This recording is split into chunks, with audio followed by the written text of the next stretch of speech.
Okay, so a lot of people want to know how to crochet, right? I might start a YouTube video simply because if I have a lot of viewers, I could get paid for that. Holla at your girl. Okay, so you want to take your, this is how you buy your yarn.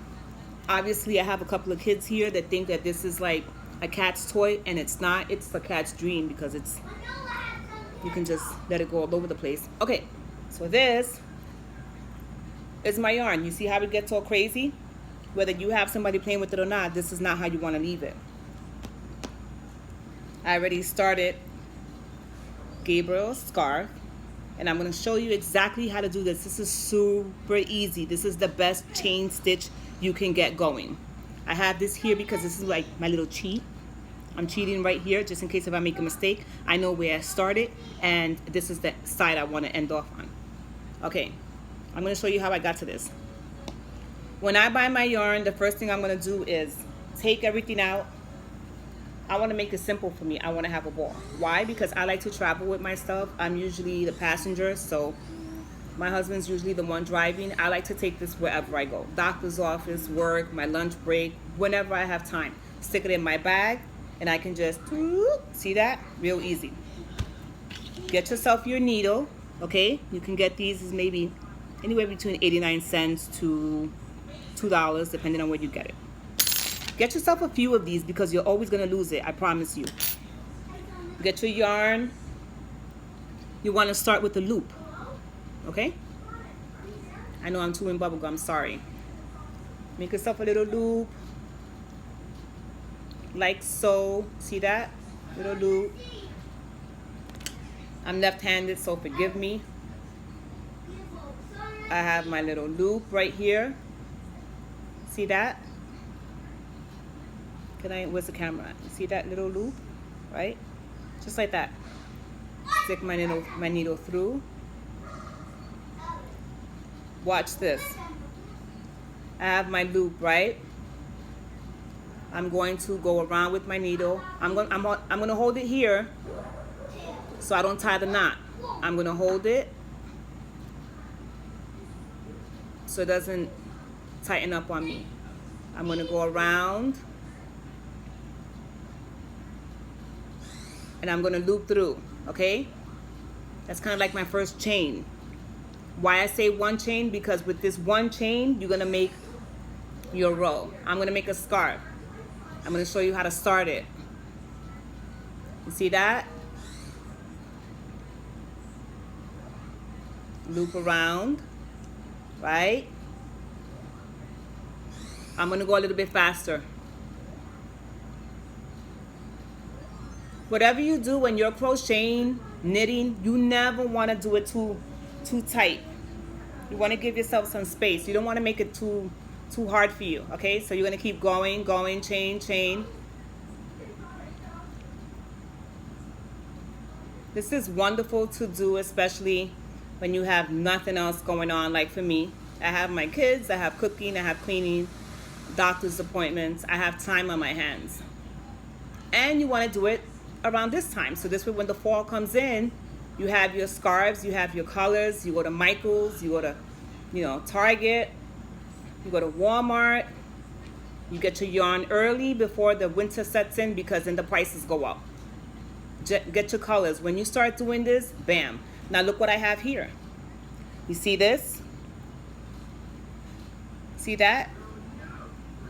I usually like it a little bit longer, okay, because it's going to shrink on you. And then when you wash it, you don't want to dry this. You never want to dry this. It'll wear on you. It'll shred the whole nine. You never want to dry this. If you can hand wash it, rinse it out, and then let it air dry, even better. Okay? This is how you start it. You saw that little loop right here? Look at this. Real nice, right? Now, 4 minutes into this video, sorry. I'm going to give myself some yarn, right?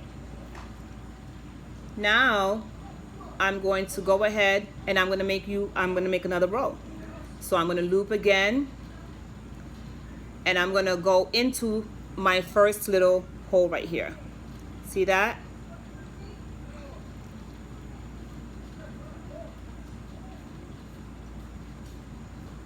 It kind of makes it hard because I have nails, right? So I went through the first chain, I looped through there, I made a chain within the loop, right?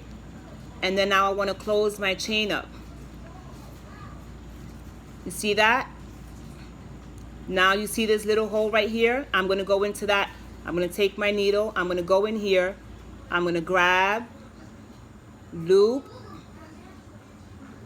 and be careful because if your needle's too big, like this one's too big because I was doing something else, this needle right here should be a little bit smaller.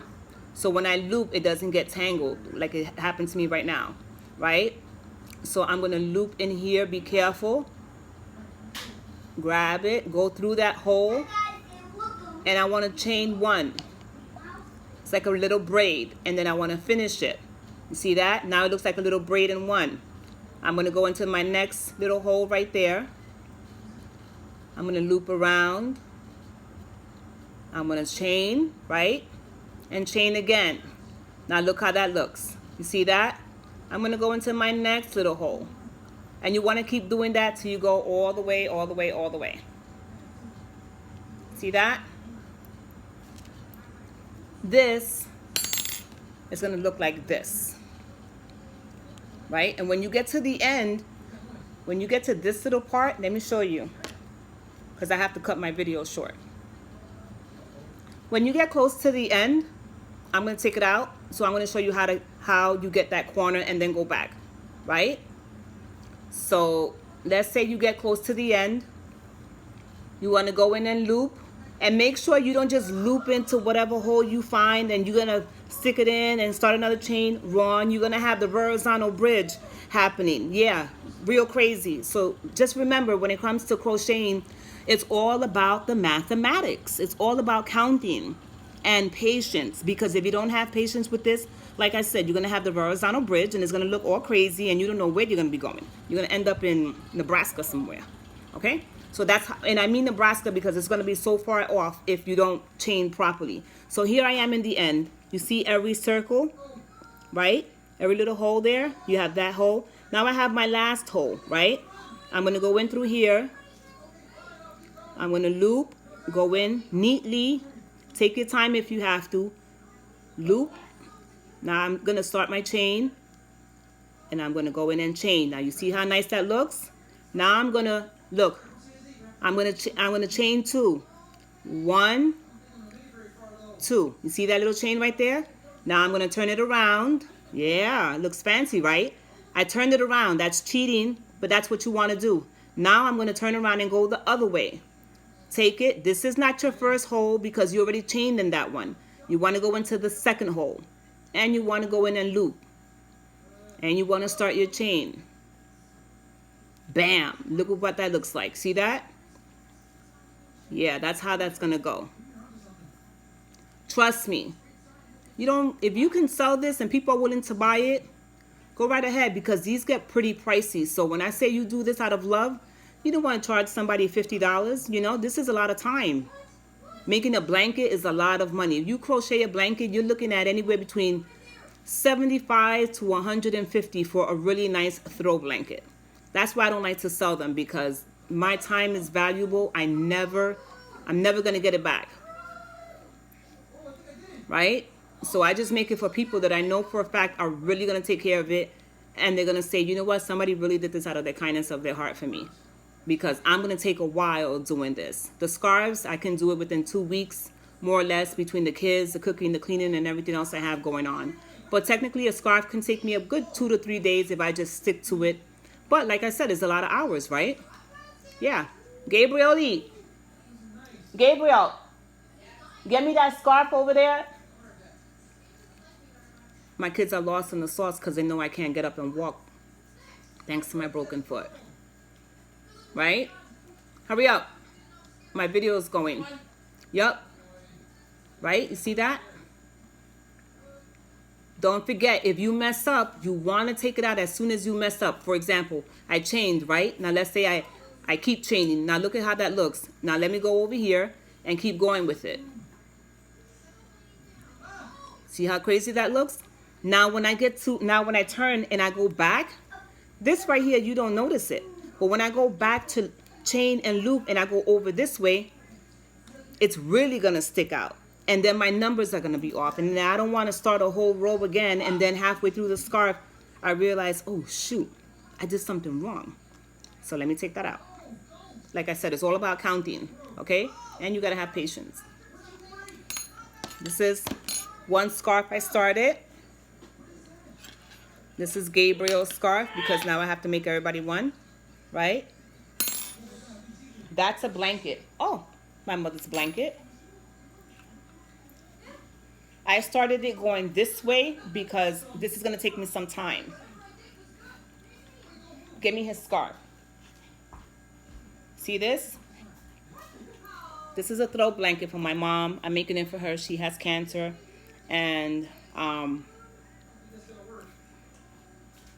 she's always cold. So mommy needs one. Okay, I gotta hurry up with this. This is my son-in-law's scarf. Look at this. Yeah, it's Friday night. I have nothing better to do. See this? Beautiful. Now this, when you're done with your scarf, you want to do these. You want to put the little slashes or whatever you call those. You want to tie them in there. I just did this last night, so now I'm going to wet it a little bit so it can be nice and relaxed. And I put a little two-tone in there, make it look cute for a guy. How you like me now?